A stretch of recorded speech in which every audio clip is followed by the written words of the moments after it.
recognized symbol of excellence in sports entertainment.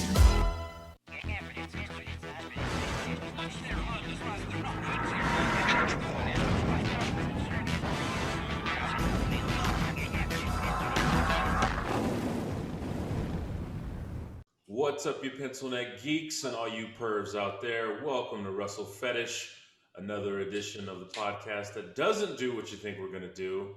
Not covering all that weekly minutia, but if you want it, you got to go to www.patreon.com/WrestleFetish and you can hear our thoughts on the week in wrestling. But today, we're talking about brand warfare.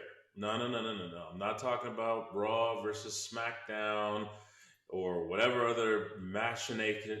Wait, is that the right word? Machinations? Josh, help me out. I don't know. Are you talking about Retribution versus the WWE? Definitely not talking about that either. But we're talking about interpromotional rivalries or invasions, as they've been called in recent years. Like when one promotion seemingly crosses over to another and all hell breaks loose. There have been a lot of examples over the years, but that's what we're going to talk about today. But before we get into that, let me introduce the panel. Of course, you can't talk about panels without having a doctor present. And we got our own doctor, the Dr. Tyler Lemco. What's up, buddy? Just living life the best day ever. I love that. Love that. No complaints from me. And of course, the green-haired wonder, Annie Cruz. What's up? Hello. And then, look, if we're going to talk about greens, we got to talk about the amazing shirt that Josh Martin's got on. The very rare, all over print Sting. What year is that, Josh? I don't know. Older than most of you jabronis listening to this podcast. That's probably true. Well, I'm glad everybody's here today. I'm glad everybody's feeling good.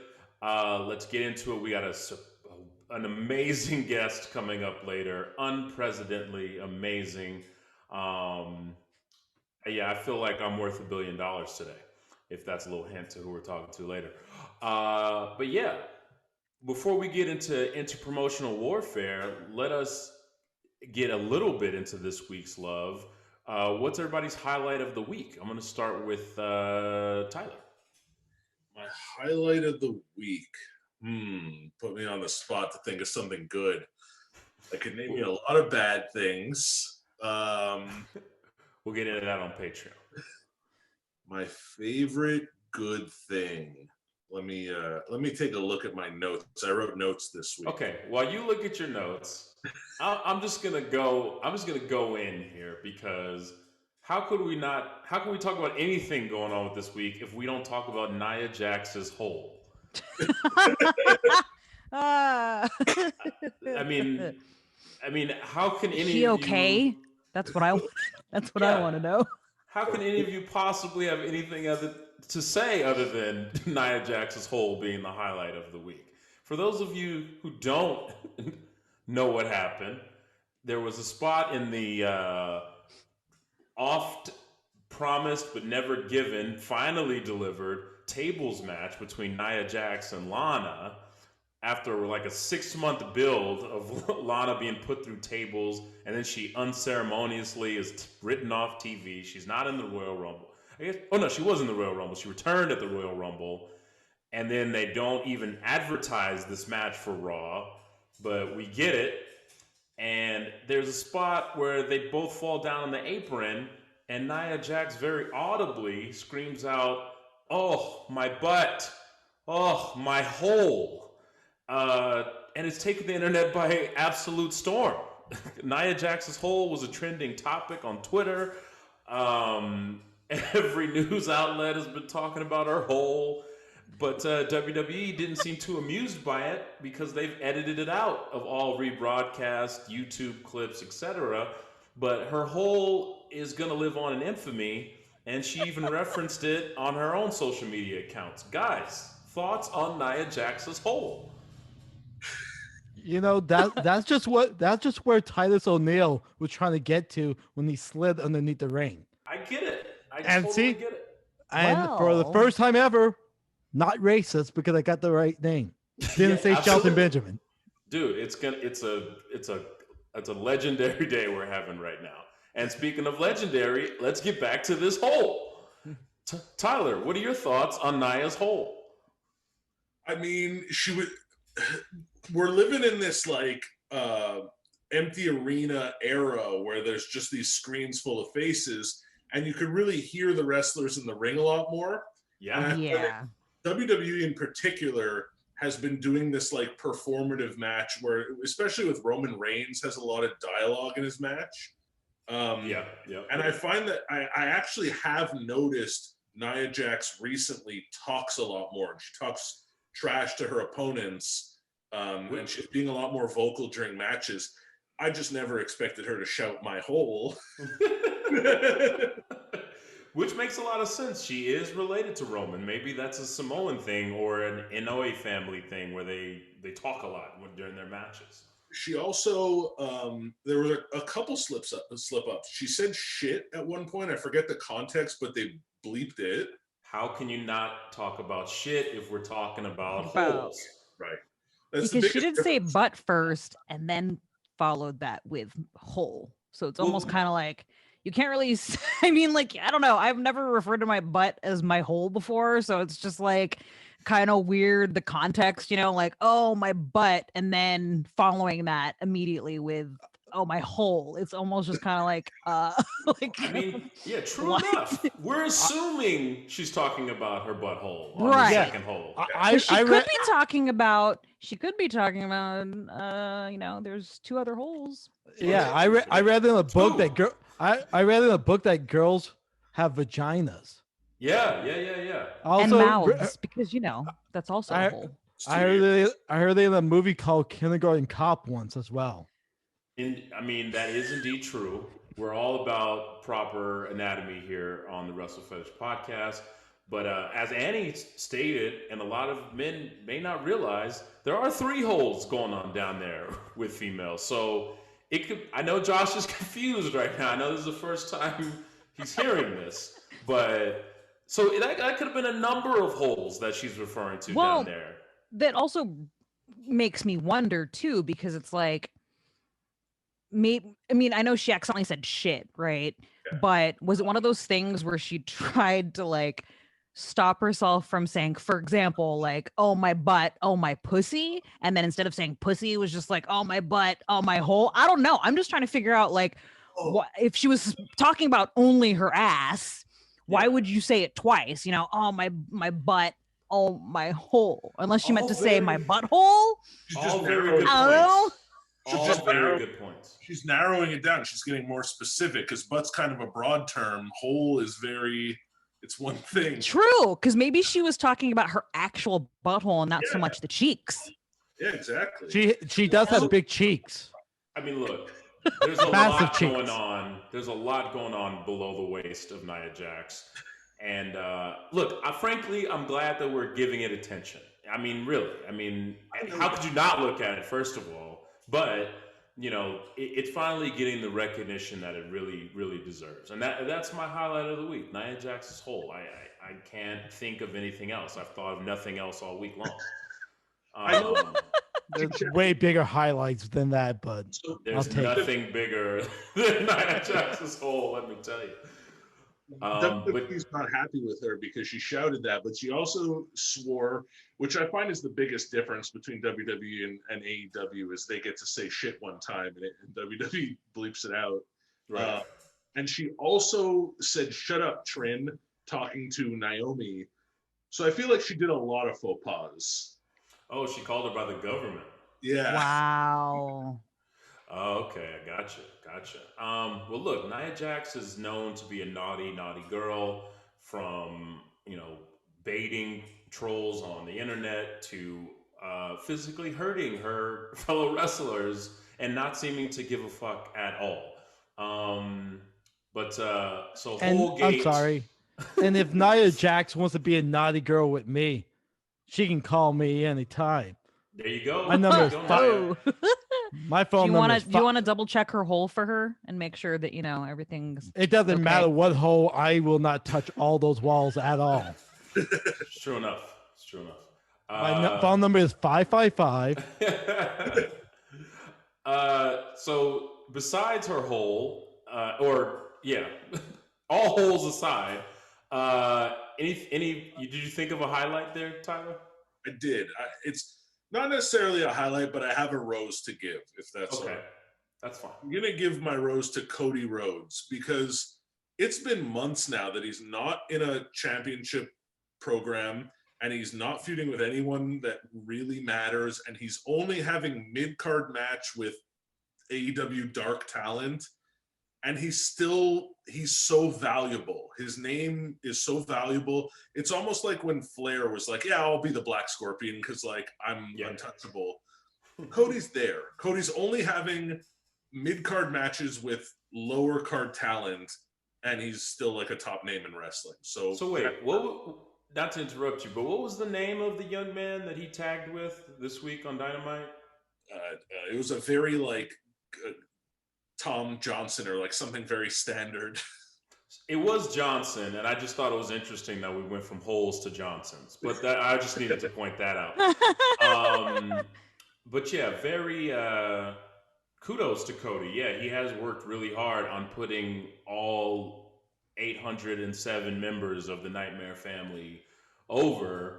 And then Johnson actually got most of the match work done this week because apparently Cody tore a bit of his rotator cuff in that match and is going to be out for a couple months. That's what happens when you take care of the hole correctly. And the Johnson. If you're too rough with the Johnson, you can easily tear a rotator pull out cuff. your shoulder. Yeah, absolutely. Annie, what was your highlight this week? You know, besides honestly, I holes was and trying Johnsons? to think of what was a highlight for me. And the only thing that sticks out in my mind right now, probably because I just finished watching NXT this morning, but I really enjoyed that Ciampa match for the Dusty Classic. I'm a huge Ciampa fan. I thought that he was just, very, very good in that match. Sucks that they lost because I was rooting for them. But that's the one thing that sticks out in my mind. I'd have to go over my notes to see what else happened, but that's the one thing that kind of sticks out because that's the last thing I watched. So, Oh no, NXT. Look, like we said, it was a good match. I thought it was a really reliable. good match. It was a great main event. One of a few good tag matches that happened on that episode of NXT. My hot ass twin. Yeah, indeed. Well, my hotter twin, I should say. I I like watching Candice LeRae get her ass kicked, but to watch her get her ass kicked by, my hot ass twin, that's also a highlight, I guess, as well. Look, most of us have often wondered what it would be like if we like banged ourselves. And honestly, you and Shotzi, that's probably the closest that any of us will ever get in life. Right? So I get it. But I definitely want to get into that MSK versus Legado del Fantasma match that opened NXT last night. Some moves in there that I've never fucking seen before. And I'm MSK really growing on me. But again, we'll talk about NXT and probably predict NXT TakeOver on that Patreon episode, patreon.com/WrestleFetish. That's where you get the weekly juice. We're just giving our highlights right now. Josh, talk to me. Annie already took it. We talk about AEW tag teams matches being so great, and it's nice to see WWE have some great tag team matches like they have every year. During this tournament, you have some amazing tag team, and just grizzled young veterans. It's so fucking good. Awesome. And I'm excited. Them versus MSK is a great finale. And for the women's, I honestly have no clue where they go with the women's tag team. It's going to be interesting. I figured that they would not do heel versus heel and have it be Candice LeRae and what's her name go up against Rachel Gonzalez and Dakota Kai. But look, it's going to be a damn good match. Ember Moon and Shotzi, I'm all in for. Look, the TakeOver card is just fucking stacked right about now. Absolutely stacked. All that's really missing for me is Walter because I just love Walter and I wish he would do more stuff in the regular NXT. Those are our weekly highlights. Like I said, ad nauseum probably at this point. If you want to hear the rest of our thoughts for the week in wrestling, go to patreon.com/WrestleFetish. Also, that's where you can join in on our Fetish Fantasy League, which we'll be making picks for today because I'm not scared to put up my title in a fucking NXT takeover. Let's do it. Let's absolutely do it. But let's get into today's topic, which will transition us into our very special guest today. Fucking Worlds Collide brand warfare inter-promo action. Not interracial action, inter-promo action. Yeah, what are some of you guys' memories of this, favorite moments of this? It could be sort of the more super worked stuff like the WCW, WWE invasion, or something obscure like the CCW, Ring of Honor stuff that happened a while back. Just any time that two different promotions went head to head. What's one of your highlights of that? Start with Tyler. I'll go with the pre-Attitude Era when they would randomly sprinkle in some ECW. I always thought that was really fun. It was like in a WWE era when it was very, like Duke the Dumpster Drozy and every wrestler had a profession. To see like Sabu and Taz and the Dudley Boys, I always thought was really ahead of its time. And, you could make the argument that was as much of a predecessor to the Attitude Era as like Austin blowing up or anything that actually gets credited with the Attitude Era. Because they were... Annie and Josh, were you watching during this time? I think this is 97, if I'm not mistaken, where WWE was doing a talent exchange basically with ECW, where they would give ECW some promo in exchange to use some of their talent on Raw. Because at the time, like, if you look at the undercard on Monday Night Raw, all sorts of fuckers would show up. But in 97, they did a like a mini invasion angle where ECW matches actually took place on Monday Night Raw, and that led into a whole rivalry of RVD and Sabu, who were representing WWF with Jerry the King Lawler, going up against Taz, Tommy Dreamer, and a lot of people on the first ever ECW pay-per-view. But you know what? Our guest looks like he's early, so we might as well just go ahead, get right on into it. And he's going to have a lot of, I'm sure, to say on this whole interpromotional warfare thing. So, let's welcome him in.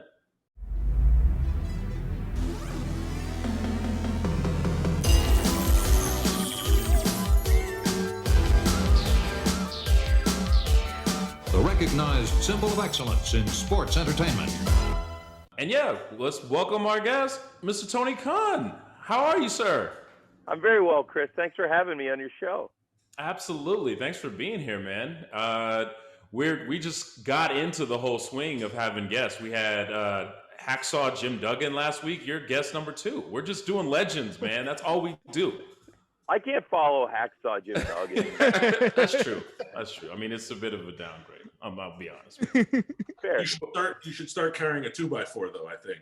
Oh, I'm actually a big fan of the early Jim Duggan before the Ho and the 2x4. The Mid-South wrestling version of Jim Duggan is my favorite era of Jim Duggan. He was so awesome in the mid-'80s, and a lot of people who are wrestling fans don't know that, and they only think of the Hacksaw Jim Duggan from the WWF or from WCW. But definitely in the mid-'80s, Hacksaw Jim Duggan was awesome. See, dude, and that's why we wanted to have you, man, because we know that you got deep cuts just like us, man. We go deep on the Mark Hood. I mean, if I'm not mistaken, are you wearing a Buddy Landell t-shirt? Yeah. When I came in, I am. That is a deep cut. That is That is a Nature Boy. This is a gift from a very good friend of mine in wrestling, and it's funny because, like, I think Buddy Landell is just somebody from the same era of wrestling that I mentioned, as Hacksaw Jim Duggan in the mid-'80s, who people might not know how awesome this wrestler was at one point in the mid-'80s. I mean, and Buddy Landell and Jim Duggan did great stuff through their whole careers. But to me, the highlight for both guys was the mid-'80s Mid-South wrestling, which is one of my favorite wrestling promotions ever. Do you remember that, Josh? Yeah. I'm an old man. Of course I know. Absolutely. But it's funny that you bring up sort of promotions of the yesteryear, because that's kind of what we're talking about. Our whole thing today is talking about interpromotional warfare, brand warfare, invasions, as it were. We talked about earlier kind of our fondness for that weird era in '97 when ECW was showing up on WWF programming and doing like, you could see like Raven matches and Dudley Boy matches on Monday nights, which was definitely not a thing. And, you know, they didn't really do much to even introduce who those guys were at the time. It was just kind of like, oh, well, and here's something completely different. But then it led to, you know, the Attitude Era, which people think of so fondly. And you've already displayed your sort of deep knowledge of wrestling lore. What are some of your favorite sort of inter-promo showdowns that have happened in the past? What a great question. I think certainly in Japan, there was an invasion storyline with New Japan that Eric Bischoff was inspired by, I've always heard. For me, one of my favorites would be the WWF and the USWA. Oh, wow, yeah. And a lot of people have probably picked up that I really like that. And and then I really liked some of the stuff that Smoky Mountain and the WWF did together, because I really liked seeing Jim Cornette and the Heavenly Bodies on WWF television. And it was cool when you got to see the top WWF stars in Smoky Mountain. And a lot of great people came through, including the Macho Man, many others. And of course, Shawn Michaels and Buddy Landel had a very famous match at the Super Bowl of wrestling, which I don't think Jim had that one cleared. I'm pretty sure you can't call a show the Super Bowl of wrestling. I don't know, maybe you can. But I think as an NFL owner, I think we own the Super Bowl. But I believe we have that IP. But I do think that was a great show, and I loved the Intercontinental title match with Shawn Michaels and Buddy Landel, and it was really furthering the story of Buddy Landel and Jim Cornette, and Buddy Landel turning babyface, which was a great story. And so they did so many cool things with that interpromotional relationship. I thought that was great. And honestly, the stuff we're doing, I think, is unlike anything anyone's ever done before in many ways. But in other ways, I mean, there are aspects of wrestling that go back, you know, almost 100 years or more that are very similar in some ways, but in other ways you can't even recognize the medium. So I think there are a lot of great ones. The NWO certainly was not exactly an interpromotional angle, but at first you were definitely supposed to think that it was, and there was litigation about that, whether or not anybody crossed the line or not. It was definitely something that was litigated. So I think that's a really good example of something. And there are all. Oh no! Please go. What do you? What else? What do you think? What are you? No, I was just going to say that you highlighted some ones that, you know, even I wasn't thinking about. You know, I did think about like the New Japan. I think UWF feud is what. Yeah, the UWFI. Yeah, is what inspired Eric Bischoff with the whole NWO thing, because their whole thing was, we don't like the way Inoki is running New Japan, and so, you know, we're gonna oust him for once and for all and bring in usher in a new style of pro wrestling in Japan. And that went on for like a number of years, that program. And then like I remember the NWA sort of invasion, which was a splinter of the Smoky Mountain feud, when they made Jeff Jarrett. Yeah, when they made Jeff Jarrett. I don't think those things are related. Other than that, they both involve Jim Cornette. I think. Right. It's funny because like the Jim Cornette hate is very like one-sided, because I love Jim. And, so I think he's like one of my all-time favorite performers, and I learned a lot from hearing him talk.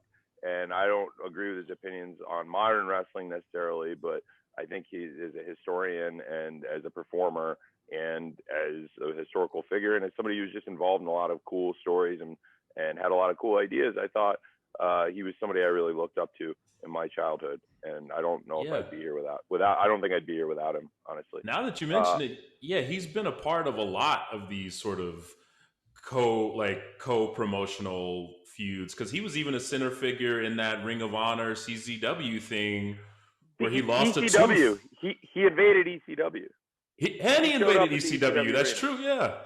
Because he was in tandem with Jerry Lawler in that incident where he's whacking everybody with tennis rackets. Yeah, that was great. And I recently found out that the backer, the money behind Smoky Mountain was Rick Rubin, which just makes it so much cooler. I mean, for sure. You guys that are bankrolling these promotions are all such interesting, iconic figures. Billy Corgan with the NWA, you yourself. How do we not talk about, Mr. Vince up there in New York?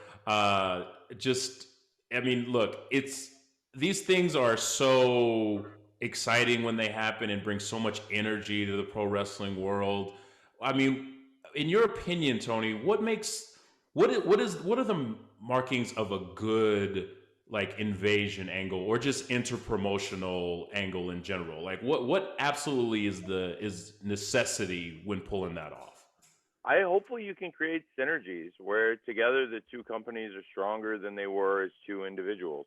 And I think that's happening. I think we're, with the relationships we're building, we're starting to see things that are helping both sides and creating a buzz that's bigger than just one company. And also, to be honest, the biggest thing in relationships for me is I treat people really well. And I'm very honest with people. And I try to. I don't bat 1,000, but in general, I try to treat people well. And that's why people like to come work here. And whether, it's AEW or Fulham or the Jaguars, generally people I've worked with have had, I think, a good experience for the most part. And I try to be honest with people about what I'm looking for. And I do think that sets us apart from some other wrestling companies. But in dealing with other wrestling companies, I try to treat them the same way. And whether it's Scott and Don or whether it's the folks from New Japan, I try to treat them with a lot of respect off camera, and on camera, I don't necessarily always treat everyone with as much respect when I'm on their show. But it's also on our show, that doesn't matter what I think, because I never want to be a character like that on our show. So I think for the relationships off camera, it's really important. But the other thing is you have to protect your own company, and everyone goes into it very protective of their own company. But I think sometimes we're all too protective, and there's a balance, just like everything in life. I always say everything's a fine line, and this is one of those things. And you have to walk it very carefully where you're protecting your own company, but you're also doing things that are very interesting. And now we're setting up relationships with other people, and it's really good thing for us, I think.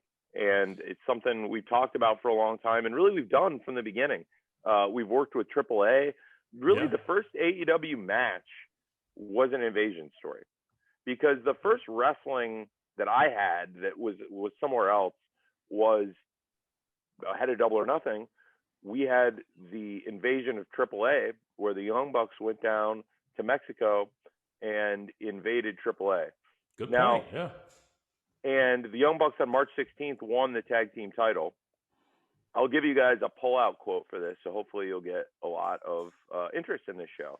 Which I've seen Conan call my booking into question, which I find very, very amusing. Very amusing, Conan. Because if I recall, the biggest money angle you had that entire year, I booked. And I put that entire Young Bucks Lucha Brothers program together and sent the whole outline to you. I still have it on my phone. And that was your biggest money angle in 2019 and your biggest TV show. So if I don't know what I'm doing, I don't know if you do either. Hard to argue with, K-Dog. But that being said, I like Conan, and I would never have said anything like that if he hadn't said something like that about me. Right. And but I like working with them. I like working with AAA, and I like working with Conan. We've got champions working here that have worked with them. I have heard Conan on his show with Disco Inferno say some stuff, but as a working relationship, it's always been very good. So I thought what's good for the goose is good for the gander. And absolutely, I like you guys, and I wanted to give you guys something that hopefully will get picked up, so people will be like, "Oh, that's a new show. I want to check that out." And for me, working with the companies, like I said, when people have come here, I've tried to show them that they're welcome. And then if I go and visit, I also just hopefully have done my best to treat people with respect and be a good guest and also a good host. I think you said it, man. I think the synergy is very important because, you know, on a non-wrestling related note, I always hear this about movies, like movies where different properties cross over, right? Like, you know, they had the Freddy versus Jason movie a few years back, and then we got Godzilla versus King Kong, the 19th iteration of that coming up pretty soon. And I've always heard how, you know, that's going to be great. I'm excited for that. Oh yeah, totally. I think that's coming out in a couple months, something like that. Yeah, a month and a half. But I always hear about how the studios always it's very interesting negotiations because they're always like, well, my monster can't lose. Like, you know what I mean? Like, Godzilla's got to win. No, Kong's got to win. And so you got to be protective of it. But as long as like you said, if there's the synergistic goal of really just entertaining the people and entertaining the fans who've always wanted to see this stuff, then, you know, if that's everyone's attitude, then you're probably going to get the best output. And you're right. I that totally slipped my mind that this whole thing started with you guys showing up. I mean, everywhere, really. There was the Young Bucks showing up at PWG. There was, you know, other indies that they showed up. I remember Cody was the NWA champion at one point. So yeah, this has been. That's true. And you know, the only championship match on Double or Nothing, our first show, was the AAA tag title match. I really appreciate those guys putting that together. By the way, I'm kind of just kidding with Conan, but I think he likes to get ratings for his own show. Sometimes like says stuff to be critical. And like I thought it would, I thought I would throw you guys one. I've been waiting to give Carlos one back. So I like Carlos. You could say the same thing about Jim a lot of times. I think some of his vitriol is a bit performative at this point. That, you know, he enjoys a lot more than I think he lets on. And also, at the end of the day, it's a viewer each week. He's watching it and he's talking about it, you know? Yeah. No, that's true. I respect that. Everyone's entitled to their opinion as long as it doesn't cross the line. And some people think that sometimes he has. And also, he said some not nice things about people that work for me, which I really don't appreciate. So, you know, you have to separate the two things. But I'm not going to BS people and lie and say I didn't grow up idolizing Jim or wanting to do things like he did. And I feel like wrestling in general is such an interesting industry because everyone's trying to protect themselves. So you're navigating this world where everyone's being protective. I'm sure that can get difficult. Yeah, absolutely. I think like a lot of the stuff is like, you know, not that I want to spend a ton of time talking about him. We could talk about other things, but I do really, like I said, I've looked up to him, and I think a lot of his opinions now, I don't know if that's actually how he feels, but I'm surprised by some of it. But there's other stuff he says that I really do agree with. So you're right. He talks about our product a lot, and I think it is another viewer. So, and everybody who watches is absolutely entitled to their opinions. Like, I don't ask everybody to just tell us what they like. Like, I like to hear what people think and get honest feedback. And if people love everything about the show, then you know you did a great show. But if there's something people didn't like, sometimes people don't get things. You know, I think a lot of the old slow burn angles with social media people would have tried to pile on them sooner. Like, this isn't working, this is boring, when like a lot of things built for like months or a year when we were younger. And now it's harder to do that. People want that instant gratification, but I think people do still dig long-term storytelling, and we try and tell long-term stories. And sometimes people don't see him at first, but I think it's like Novocaine. It sets it in, and eventually it gets you. I stole that from Denzel Washington to remember this. The split beer is like Novocaine. Classic. But no, you're right, because, you know, look, Mega Powers Explode was a year-long story that, you know, but I think that that's a great example of a slow burn because everything that happened subsequently was entertaining and logical and organic, and it made sense, so that as the story progressed, you were enthralled, even though the big payoff wasn't going to be for another year. And I think that's super important. What do you think are some of the things that maybe can make an interpromo angle feud story sort of fall flat? I know that there's a lot of opinions about the WCW. NWA, like you said, the NWA, the invasion of the NWA and the WWF, like they treated him really badly. I think Jim Cornette was actually just talking about this recently because I just saw this pop up on YouTube in my suggestions that there was a, definitely a suggestion that they do this story, and he helped put it together, and right away the writing was on the wall that they were going to not be treated seriously, and that this was like a lower mid-card angle. Right. And these guys weren't significant players in the WWF. So that was one where I don't think it was ever supposed to be a main event angle, but if it was, like it, they definitely didn't treat it like that. But also you could just see that wasn't how they saw it. So that was one where, I mean, you could say it fell flat, but I don't think they ever planned for it to be big anyway. True enough. And then there are others that just stop and start, and I think that's tricky, and that can happen because you're dealing with two separate entities and separate groups of people that might get along, might not get along, and may or may not agree on everything. So these things often don't last forever, and we've seen relationships in wrestling come and go, and I really like the people we work with. I really like AAA. I was just kidding, Conan, but I've never said anything about it before, but he's on all these shows, and I was like, eventually I got to say something, Carlo. Absolutely, man. Talk it. This aggression will not stand, Carlo. That's right. I like Conan. And then besides that, I think that at the end of the day, like the companies do have their own stories that they're pushing. Right. So it's hard to fight a 2-front, 3-front battle sometimes forever. But the more you can work with people and keep relationships going, the better it is. Certainly in my lifetime, I have seen New Japan Wrestling work with a lot of people. Yes. And now we are one of them. And that is some of my favorite historical stuff, not to cut you off, but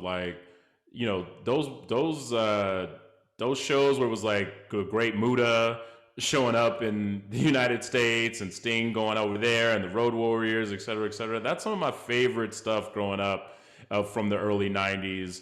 And like that's the feels I'm getting right now in All Elite. It's just like, this is tugging at every piece of my wrestling fandom heartstrings, man. And I'm just so excited about everything that's going on. And you guys should do a North Korea pay-per-view. You're right. Sorry, Tyler. North Korea. No. I'm not gonna. I was on a delay there. I got that. No, I'm not gonna do that. Right. For the best. So that's very funny. But yeah, for me, that stuff was great. The WCW relationship with New Japan was great. Ring of Honor had a great relationship with New Japan for a long time. Impact has had a relationship with New Japan at one point. And, now we've got a relationship that is a different relationship. And for us as a company, a lot of our wrestlers have been big stars in New Japan. There are a lot of people that have been in New Japan, know the company very well. And a lot of fans watch both companies, and I think that's great. And I want to encourage that, and that's the kind of synergy we're trying to breed and hopefully make people fans of both companies, because that's what synergy is. If people don't actually understand the textbook definition, it's when A plus B is greater than the value of actually when you combine them together, you create this thing that's bigger than A plus B. And it's bigger than A and B combined. The new entity, AB, is like bigger. And that's the idea of synergy. And so, because people use the word a lot, but I don't think most people actually know what it means. A lot of seminar stuff, a lot of corporate speak that you got to learn. Yeah, it's a word you hear a lot, but it means something. And so if you can grow both companies bigger than they would have been individually, then that's really something that you've built. And then with now working with 3 companies, and you can hopefully build them up, and then adding in our other relationships, 4 or 5 companies with, now the new, we'd worked with AAA and the NWA, now we've got Impact and New Japan, and they're all great. They're all different relationships, and I like working with all these people, and it's fun. And sometimes on screen we say stuff about each other, but at the end of the day, what really matters is what we do off camera and how we treat each other. So that, let me ask you, yeah, which might be too difficult to answer, but with all these sort of burgeoning relationships and growing relationships, what's your fantasy matchup? Like, what two talents would you love to see go at it the most that maybe the fans haven't got a chance to see yet? Or would be what's the dream match in this scenario that we sort of have playing out? Unless there's plans coming that I don't know about. No, it's very fair. I don't want to name just one. I think there are a lot. I think there are a lot of potential matchups out there, that some that have happened before and some that haven't happened yet. And I think there's some of those people want to see. I don't know when or where it's going to happen, but I think it's more likely than ever that these things will happen. Nobody ever thought there would be this Falls Count Anywhere, no DQ, insane match we had on Dynamite last night that, we said it opened the forbidden door, so to speak. But the forbidden door now can be open at will. I can open it whenever I want. But it takes two people to turn a key, and they have to want to step through it. And so now I think, we're on the verge of doing things that we've probably not all of us thought were possible a year or two ago. Right on. And it shows. I'm sorry. It shows that you are building a good product and a good environment. Because Chris and I went to the first Double or Nothing. Me too. And he was there. We ran into each other there. Remember? Oh yeah. And just going from the roster that you had at that show compared to what you have now, it's very drastic. And it's just like you're making a very good environment that people want to work with you guys, and also other promotions want to work with you guys. And it's exciting to see. Thank you, man. I really appreciate that, Josh. For us, when we started, nobody ever thought Brody Lee was going to come work for us. And it's an amazing chapter of his career. And I'm sorry that it was the last chapter of his career, but I'm glad, if it had to be, that I'm glad that he spent it with us and that we all got that chance to spend the time with him and know him. And I think that when you say, we started in one place and then it's changed so much, that's probably the most important example. There were all these great wrestlers that came in 2020 that weren't with us in 2019, and Brody Lee, very prominent among them, Brian Cage, and so many other big stars came in this year. And we added Ricky Starks and Eddie Kingston, and so many people have come in. And then to add Sting, it's been a big 2020 shift, and I think in 2021 you'll continue to see us grow and hopefully continue to get better. But no, I really appreciate you saying that. It's constantly trying to get new people in and keep the fans excited about what's going to happen next on Dynamite. And for AEW, the relationship with TNT has made it possible where people from all over the world want to come wrestle here now. And for the fan, I think sometimes we overthink things. For a lot of the fans, it's just really nice having wrestling back on TNT. And the more big stars and the more big names and the better stories we can put in front of them on Wednesday nights and any other nights we're doing shows on TNT, I think it makes us a really appealing place to work. And I hope word gets out that it's a really fun place to work and we treat people well. And it seems like that's happening because a lot of people come here and they say, I heard it was great, and I love it. Everyone was right. So and it just shows just how you treat legends like Jake the Snake, for example, and those guys that we grew up watching. It's okay, those guys are protected. They're not going in the ring getting injured, but they can be part of a really great storyline that's exciting to watch. Thanks, man. I really appreciate that. With Jake and Arn Anderson and Tully Blanchard and Taz and so many great wrestlers from our past and our who are still great minds for wrestling. It's great having them there, bringing their knowledge. And then we have other people that have got 30 years of wrestling experience and are still great wrestlers and still can impart that knowledge, but can still do it in the ring, like Chris Jericho, like Dustin Rhodes. It's really fun, and it's also just a nice office environment. Really cool group of people. And it seems like it's been that way from the beginning. Josh and I had the privilege of interviewing John Moxley a while back on our previous podcast, and yeah, he had nothing but glowing things to say. And I know he's a very particular guy is probably the best way to put it. And if he gives the stamp, then we know that it's definitely got to be a joy to be down there. And were you gonna say something, Tyler? Well, I think wrestling in general just benefits from the wrestlers being important. And I think there's other promotions that kind of just treat them as cogs in a system, but you're actually building out these talents and these personas and these characters. And like you mentioned, working with other promotions, it's because the wrestlers themselves have these values attached to them. And that's what's so important. Absolutely. I totally agree with that. And just also, there's just something fun about coming home and watching wrestling that I want to preserve. Like, I feel like before I started AEW, a lot of what was available on television kind of sucked the joy out of the experience for me a lot of times. And I try not to do that. I always want the show to be something you look forward to coming and watching. And by providing, hopefully really good wrestlers, good stories, good matches every week, and trying to keep a balance between stories and wrestling, because I believe you can tell great stories in a wrestling match and through the wrestling matches, and that if people carve out 2 hours to watch a wrestling show, there better be a lot of great wrestling in it, and that's really important for us. So I strongly believe that in 2021 we can keep getting better, and I'm excited to get back, and hopefully as the pandemic starts to get better and as the lockdowns start to ease, I'm hoping that we'll get back and have more fans of the shows. But I really can't thank the people in Jacksonville and around that have been coming to Jacksonville for almost a year now to come to these shows.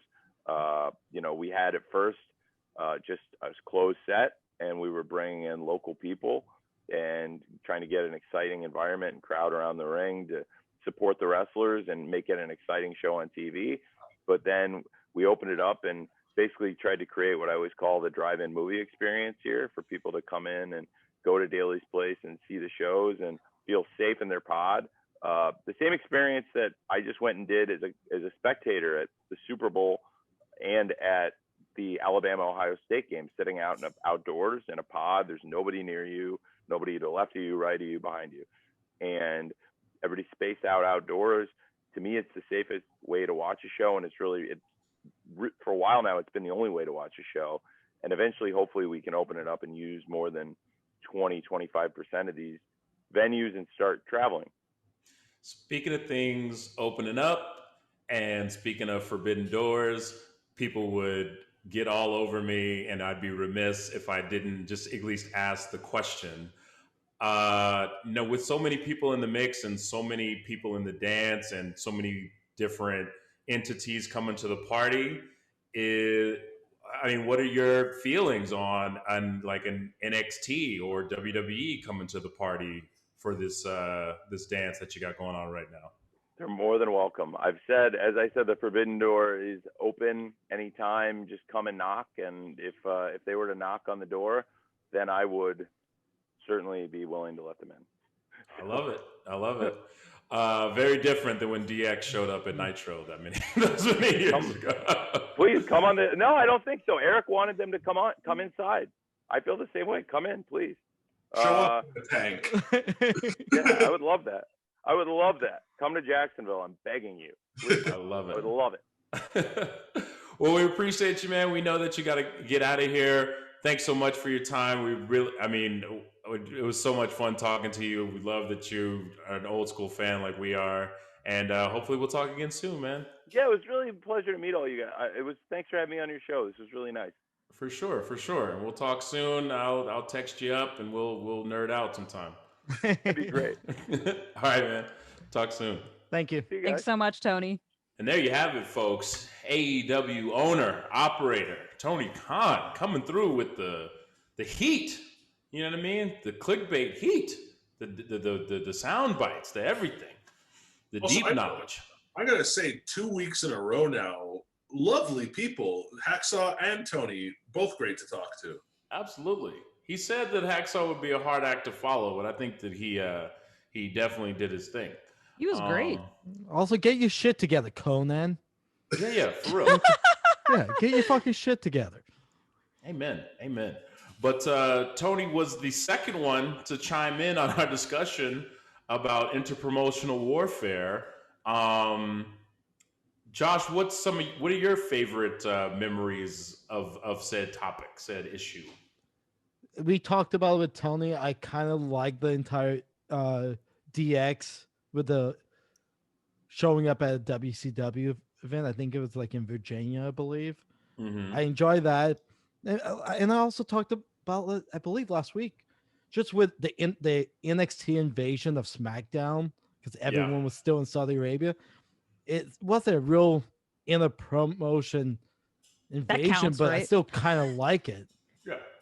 I mean, it all counts to me because, kind of as Tony talked about, these things don't happen if the companies aren't in cahoots. You know what I mean?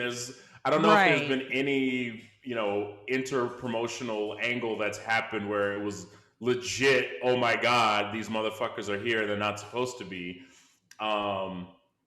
Except I can remember, I think that there was this hideous promotion back in the day called XPW that I think they showed up at a ECW event or something like that and just kind of like caused trouble, and then it got edited out. And then of course, friend of the show Enzo showing up at a fucking various WWE events, also Ring of Honor, but even the Ring of Honor New Japan thing was somewhat of a work. So, it's always going to be synergy when these things happen. So I think it all counts. Are you just using synergy because Tony explained to us what it means? 100%. 100%. Annie, what's some of your favorite brand-on-brand action? You're gonna laugh at me for this one. Obviously, if NXT invading SmackDown counts, definitely that for sure. But when I was like 10 or 11, casually watching wrestling, with my uncle and stuff, all wrestling promotions seemed to me, it was all just one entity, if that makes any sense. Like I was very naive to understand that, ECW and WCW and WWF are all these different promotions. You know what I mean? If I saw wrestling on TV, I was just like, oh, okay, it's the same fucking shit. Yeah. But so like I think the one thing that's memorable for me is probably ECW invading WWF. Yeah. Because even with like them chanting in the crowd, that didn't I was 10, 11. I didn't understand any of this shit. I just thought like, oh, are these bad people? Are these the bad guys? You know what I mean? Right. So I'm going to go with that one. Yeah. Cause it's not till you get older that you contextually think like, wait a minute, Sandman just spit beer on Savio Vega. That probably was planned. You know what I mean? Cause like, why else would they get the perfect camera shot for all that shit happening if it wasn't okay? They're in cahoots, as you were saying, Absolutely. In cahoots. What were you saying, Absolutely. Josh? That was the first time I ever heard like someone say, I was casually watching wrestling with my uncle and it didn't get creepy after. Oh yeah, true enough. Oh my God. just putting it out there. It didn't get creepy, and I'm just gonna start referring to my uncle as my homie or my I was gonna say brother, but I was like, that even sounds creepy. So that makes it much stranger. Josh is just practicing for when he's the creepy uncle later on in life. Do you have brothers, Josh? I have one brother, one sister. Oh yeah, you got creepy uncle vibes coming your way, buddy. I have one nephew, one niece already. So Yep. Have them just bounce on your knee. How watch old are wrestling. they? No, I'm just kidding. One is a little too old to bounce on my knee. Josh's apartment is going to be filled with stuffed animals with weird stains on them.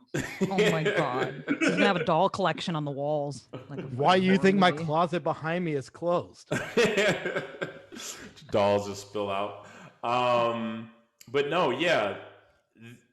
I mean, look, these have been the highlights of a lot of people's, memories growing up watching wrestling. Like, and it's been part of pro wrestling for such a long time. You can go early 80s. I think one of the first was the IWA that was owned by Macho Man's dad, Lanny Poffo, and they did a bunch of feuds between the Macho Man and Jerry Lawler, who was running the CWA in Memphis at the time.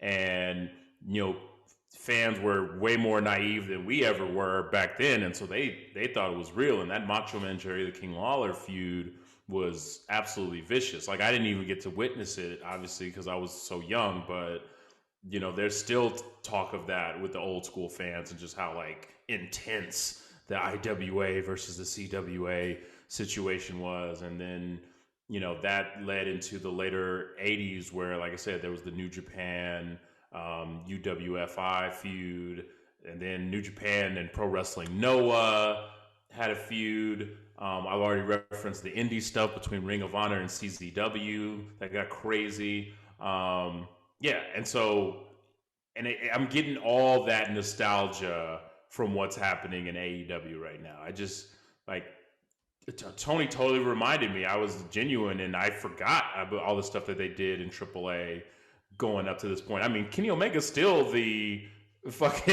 still a champion in AAA as we speak. And then I wonder if they're going to get involved with Leo Rush at all, who just recently won. I know he owns an MLW title, and he also owns an AAA title. And so he's doing some belt collector shit right now. He's trying to be like the fucking Ultimo Dragon right now. But, Tony did the political thing and didn't really answer. But what are some talents that are cross promotional right now that you'd love to see go head to head? And I'm going to start with Josh on this one.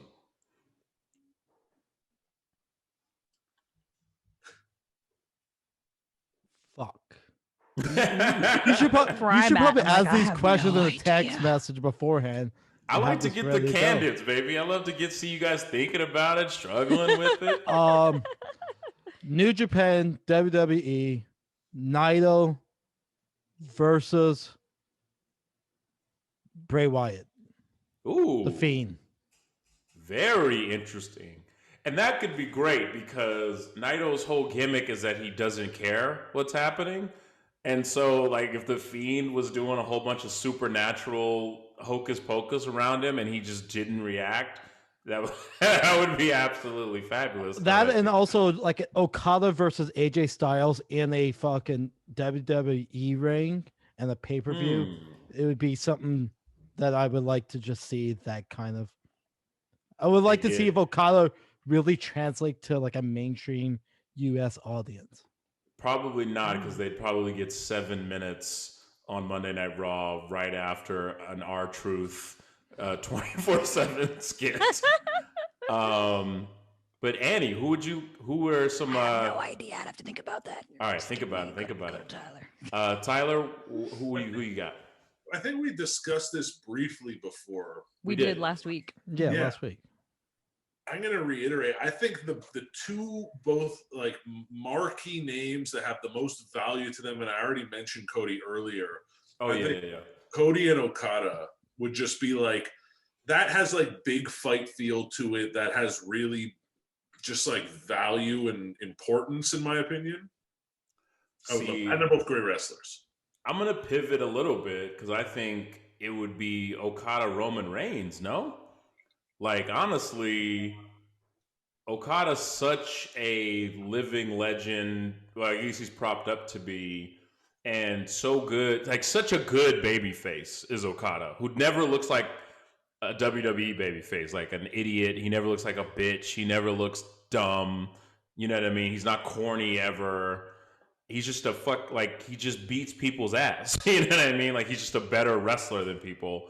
And to go up against Roman Reigns, who's such a protected character, seeing those two guys go at it, I think that would just be like unbelievable at this point. Unbelievable. Or maybe John Cena, Okada. Because at least John is going to give him a better, probably in-ring match. Annie, have you had your time to think? Although there is a question that I wish I would have asked Tony, because of all of his working relationships right now, like I forgot to ask him for a job myself. No, what I wish I would have asked him is that because you had asked him what kind of dream match he would want to see, and he said that there's just there's so many to list. So I'm curious if this is foreseeable in the future, given all the different working relationships that he has. Is there a possibility, or if this is this even something that we want to see? But like some sort of tournament between promotions, kind of like Survivor Series or like War Games or something. Because then you can get all the dream matches that you want in a situation like that. No, I mean, look, I'm getting half a chub thinking about it. Absolutely, I'm not scared to say. Because look, they used to do stuff like that, and when I referenced it with like the New Japan relationship with WCW, there was always these kind of interesting worlds collide tournaments, and then like, if I'm not mistaken, I feel like a lot of WCW talent would end up in like the Super J Cup. Some people have been in the G1. I know that was definitely the case when Impact had their initial relationship with New Japan. A lot of the Impact wrestlers would kind of get a chance to be in the G1 and things like that. But I mean, fuck yeah. Because didn't we get our first like more than 2 team War Games not too long ago in NXT, where it was like 3 teams or something like that? Was that wasn't last year though? It might have been last year. Was it last year? It might. Yeah, I think it might have been last year actually. I feel like that's happened. I just got a missed call from an unknown number from Jacksonville. That's 100%. It's 100% some sort of telemarketer, but maybe it's maybe he wants to be friends. Maybe Tony wants to be buddies. Forgot to tell me something. Yeah. But whatever it is, I mean, look, the possibilities are unbelievable, and look, if WWE steps to the forbidden door and walks through, I mean, I just think it'll change wrestling forever, for absolute ever. And I think it would be best for business because it would elevate everybody involved. And but who knows if Vince McMahon sees it that way. Fucking Bad Bunny apparently sold $500,000 worth of merch. I bought it. I bought the shirt. I'm not even gonna front. I bought it. $500,000 of merch. Can you imagine a merch of an Okada versus like John Cena shirt, or like those in a promotion? You put them all on. You put Omega in one corner, Reigns in another, Okada, and whoever's representing fucking NXT or Impact or whatever at the time. You make it a 6 promotion elimination chamber. Oh, I love it. So now you're thinking. Now you're thinking, Lemco. What I find so funny about the Bad Bunny situation is they for sure just threw him in a mid-card program because they were like, we've never heard of this guy. We don't know who he is. Like I hear he's popular, but let's just throw him in the mid-card. And he's accidentally going to make Damian Priest a star. Yeah, 100%. You know who hates all this in a promotion talk? Just because he's no longer with us? Pat Patterson. He's like, oh, I could get even more men together in the ring, and I had to die now. You get little Japanese boys, some Mexican boys. I mean, that's variety is the spice of life, especially to Pat Patterson. I said it before when Tony was here, but it's really what a cool thing that they're doing is the wrestlers are what's important. Right. And WWE is so the type that's like, oh, Scott Hall left, there's a new Razor Ramon. Like they're such like just cogs in a system, but the company comes first. Yeah. Whereas these other promotions build up wrestlers, and now that they're trading them and kind of letting them interact, wrestling is at its best when the wrestlers are what matters and not the promotion. I agree. So I think look, and honestly, I think that's probably an after effect of what happened with Austin McMahon, where because the McMahons, it became so important, that rivalry, that they can't seem to get away from it. Like, we only get periods now where there's only the wrestlers taking center stage. They couldn't even, like, they had to introduce Adam Pearce. You know what I mean? Because they needed an authority figure. They needed somebody who represents the company. And it's like, no, we're fine with just the wrestlers doing things. Like, it doesn't always have to be. We got Shane McMahon back this week for no reason whatsoever other than to be sweaty. But again, we'll talk about all that in our Patreon episode, because if you want to hear what we thought about the week in wrestling, you got to go to patreon.com/WrestleFetish. That's where you'll find out our thoughts on Raw, SmackDown, NXT, nothing about Impact, hopefully, AEW Dynamite, the whole shebang-a-bang.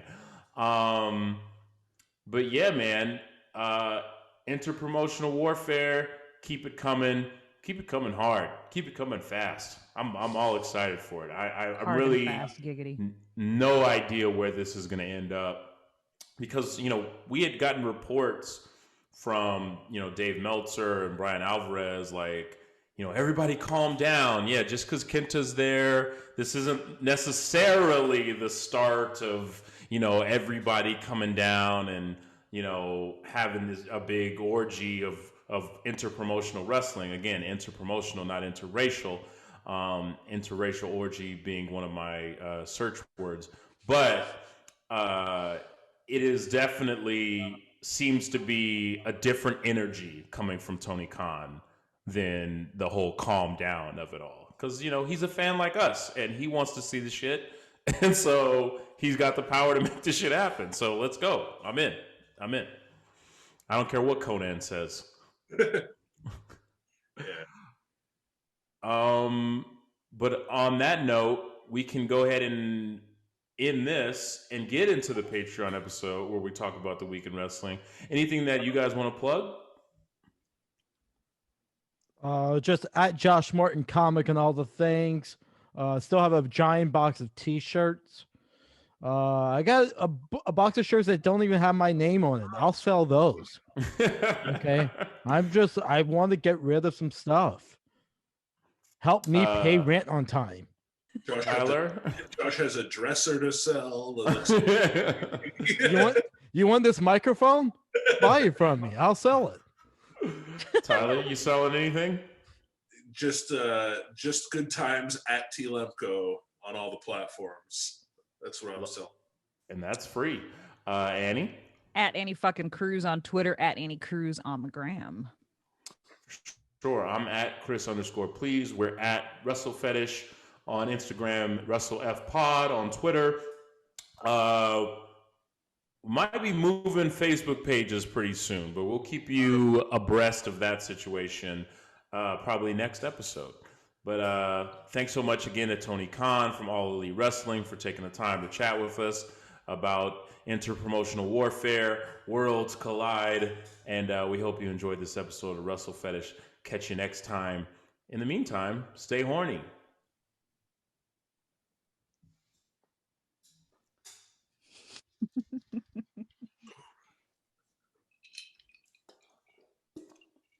For wrestling.